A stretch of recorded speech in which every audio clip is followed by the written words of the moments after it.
अस्सलाम वालेकुम नाजरीन।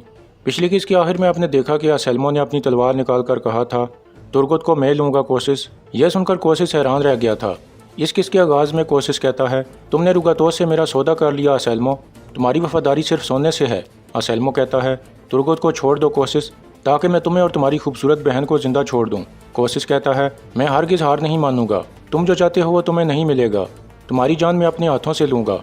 असलमो हंसने लगता है और फिर कहता है, बेवकूफ़ मत बनो कोशिश, मुझे सिर्फ तुर्गत चाहिए।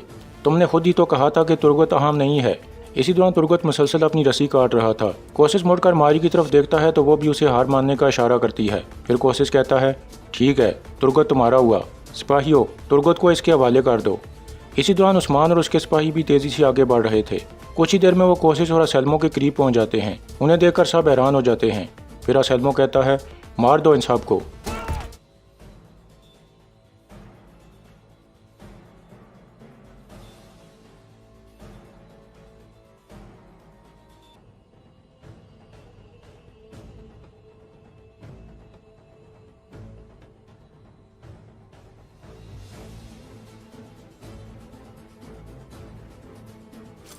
इसी दौरान तुर्गत अपनी रस्सी काट कर कोशिश के दो सिपाहियों को मार देता है और फिर एक तरफ भागने लगता है।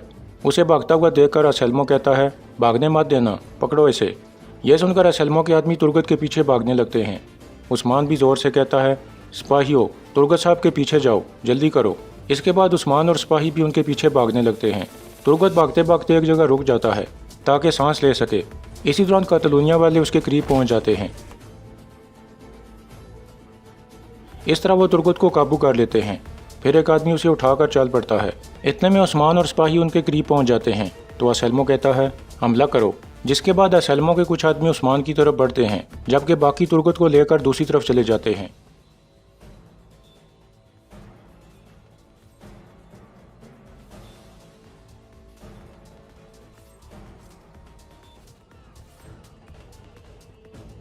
इस तरह कातलूनिया वाले मारे जाते हैं, लेकिन असलमो और बाकी आदमी भागने में कामयाब हो जाते हैं।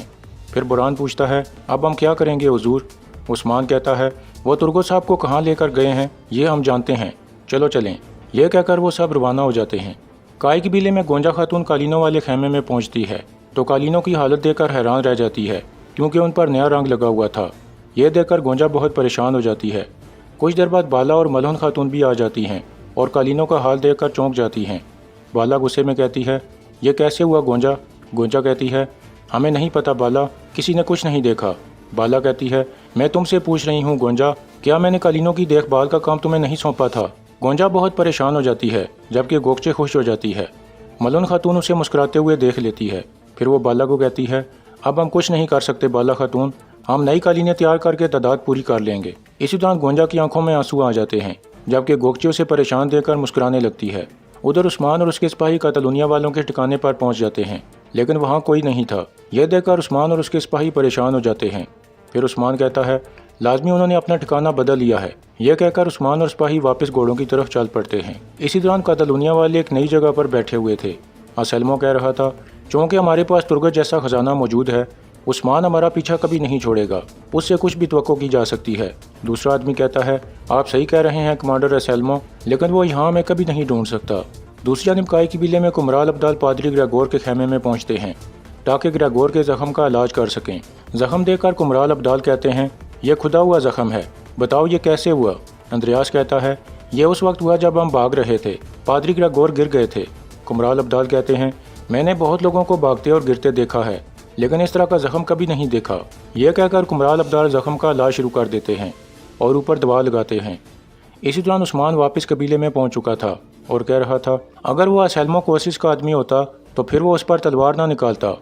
गुंदुज कहता है, उन्होंने बेयक वक्त कोशिश और रुगातोस दोनों पर तलवारें निकाली। यह समझना मुश्किल है कि वो क्या कर रहे हैं। उस्मान कहता है, उन्हें सिर्फ सोने के सिक्कों से गर्ज है भाई, जो भी उन्हें सिक्के देता है वो उनके कुत्ते बन जाते हैं, लेकिन बहुत जल्द मैं उनके तमाम मंसूबे बर्बाद कर दूंगा। गुंदुज कहता है, इंशाल्लाह। इतने में साल्तुक सिपाही इजाज़त लेकर अंदर आ जाता है और कहता है, पादरी ग्रेगोर जख्मी है सरदार, उसकी हालत ठीक नहीं लग रही। यह सुनकर गुंदुज और उस्मान कुछ सोचने लगते हैं। इधर कुमराल अब्दाल पादरी ग्रेगोर के खेमे से बाहर आते हैं तो इतने में उस्मान भी वहां पहुंच जाता है और पूछता है, पादरी ग्रेगोर कैसा है कुमराल अब्दाल? कुमराल अब्दाल कहता है, उसके बाजू में एक गहरा जख्म है हुजूर, मैंने उस पर मरहम लगाया है, जख्म भर जाएगा। लेकिन मैंने बहुत सी लड़ाइयाँ और बहुत से जख्मी देखे, मगर इस तरह का जख्मी पहले कभी नहीं देखा। यह ना ही खंजर का जख्म है और ना ही तलवार का, बल्कि ये खुदा हुआ जख्म है। यह सुनकर उस्मान सोच में पड़ जाता है। फिर वो पादरी ग्रेगोर के खेमे में पहुंच जाता है और पूछता है कि आप बेहतर महसूस कर रहे हैं पादरी ग्रेगोर? ग्रेगोर कहता है मैं ठीक हूँ, आपका शुक्रिया उस्मान साहब। उस्मान कहता है कुमराल अब्दाल एक माहिर मुआलिज हैं, आप जल्द ठीक हो जाएंगे, फिक्र मत करें, आपकी ज़िंदगी हमारे पास अमानत है। यह कहकर उस्मान बाहर निकल जाता है। दूसरी जानिब तुर्गत को एक दरख्त के साथ बांधा गया था और असलमो पास खड़ा सेब खा रहा था। तुर्गत उससे पूछता है तुम किसके कुत्ते हो? बोलो काफिर। असलमो तुर्गत के ऊपर सेब फेंक देता है, जिसके बाद तुर्गत उसे गौर से देख कर कहता है मैं तुम्हारा चेहरा कभी नहीं भूलूंगा, मैं तुमसे इसका हिसाब ज़रूर लूँगा। असलमो कहता है तुमने बितिनिया में हर एक को अपने पीछे लगा लिया है तुर्गत, वो तुमसे बहुत प्यार करते हैं, लेकिन सिर्फ प्यार काफ़ी नहीं है, तुम उसके पास जाओगे जो ज़्यादा सोने के सिक्के देगा। यह कहकर असलमो हंसने लगता है और फिर कहता है मैं हैरान हूँ तुर्गत कि तुम्हारी कीमत क्या होगी। तुर्गत कहता है अगर मैं तुर्गत सरदार हूँ तो मैं तुम्हें सोने के वो सिक्के थैली समेत खिलाऊंगा, मैं तुम्हें उनके साथ जहन्नम भेजूंगा। इतने में एक आदमी कहता है गवर्नर उगातोस आ रहे हैं। कुछ देर में गवर्नर उगातोस असलमो के सामने पहुँच जाता है और कहता है देखो तुम्हें ढूंढने के लिए मुझे कैसे आना पड़ा, मेरी चादर बहुत कीमती है लेकिन अब ये मिट्टी से ढक चुकी है, लेकिन मैं जानता था कि ऐसा होगा। असलमो हंसते हुए कहता है मैं माजरत ख्वाह हूँ, मेरे आदमी फ़ौरन इसे साफ़ कर देंगे। आपने तुर्गत की खातिर अपनी कीमती चादर गंदी कर ली, इसका मतलब है कि यह तुर्गत बहुत कीमती है। रुगतोस कहता है इस वक्त तुर्गत को मेरे किले में होना चाहिए था और मेरी चादर साफ़ होनी चाहिए थी, लेकिन तुम इसे यहाँ क्यों लेकर आए हो? असलमो कहता है क्योंकि मुझे लगता है कि मैंने इसकी बहुत कम कीमत वसूल की है, इसलिए तुर्गत मेरे पास रहेगा। रुगतोस हंसते हुए कहता है मैं समझ गया। यह कहकर वो सीटी बजाता है तो उसके बहुत सारे सिपाही निकलकर सामने आ जाते हैं।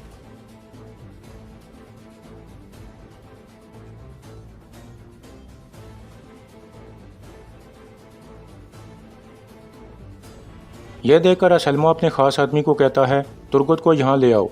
यह सुनकर वो तुर्गत की रस्सी खोलने लगते हैं। इसी दौरान रुगतोस कहता है शरीफ आदमी हमेशा उस मायदे की पासदारी करता है जिस पर उसने इत्फाक किया हो। यह कहकर वो सोने के सिक्कों की एक थैली असलमो की तरफ फेंकता है और कहता है यह सोने की थैली तुम पर कर्ज है, और हाँ इस सोने से अपने लिए कुछ अच्छे कपड़े खरीद लेना, देखो तुमने अपना क्या हाल बनाया हुआ है। इसके बाद तुर्गत को रुगतोस के हवाले कर दिया जाता है और उसके सिपाही तुर्गत को पकड़कर चल पड़ते हैं। जाते जाते रुगतोस कहता है यह खुशखबरी मैं उस्मान को बजाते खुद सुनाऊंगा। इसके बाद रात का वक्त हो जाता है। बुरहान मरकजी खेमे में आकर कहता है बिलाजी का गवर्नर रुगतोस आपसे मिलना चाहता है हुजूर। उस्मान कहता है आने दो उसे। इसके बाद गवर्नर रुगतोस अंदर आ जाता है और कहता है मैं ज़्यादा लंबी बात नहीं करूँगा उस्मान साहब, जब मैं पहले आया था तो आपने कहा था कि मैं पादरी ग्रेगोर के बारे में नहीं जानता, हालांकि वो आपके कबीले में थे, लेकिन अब हकीकत वाज़ेह हो चुकी है। उस्मान कहता है असल बात पर आओ।